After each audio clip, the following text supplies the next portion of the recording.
আজকে রান্না করব হচ্ছে পনিরের তরকারি। তো পনির দোকান থেকে কিনে নিয়ে এসেছিলো, পিস পিস করে নিয়েছি। তারপরে পেস্ট করে নিয়েছিলাম আদা, জিরে আর কয়েকটা বাদাম দিয়েছিলাম আর লঙ্কা। যাই হোক, পেস্ট করে কমপ্লিট করে এদিকে বসিয়ে দিয়েছি ভাজা করতে পনিরগুলো। বেশ লাল লাল করে ভাজা করলাম পনির। আর আমি পনিরটা একটু হালকা ভাজা ভাজা বলতে কি একটু লাল লাল করেই ভাজি, বেশ ভালো লাগে। আর একটু আলুটা ভেজে নিয়েছিলাম লাল লাল করে। আর মোটামুটি তারপরে গিয়ে মশলা দিয়ে দিলাম, তেলটা গরম করে এদিকে হলুদ লবণ পরিমাণ মতো দিয়ে দিয়েছি। আর মশলাটা কষিয়ে তারপরে আমি দিয়ে দেব হচ্ছে তোমার আলু আর পনিরটা।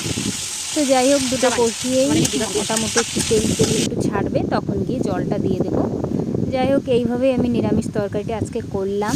জানি না রান্নাটা কেমন হবে। যাই হোক, ভিডিওটা ভালো লাগলে অবশ্যই একটা লাইক সাবস্ক্রাইব করে দিও বন্ধুরা।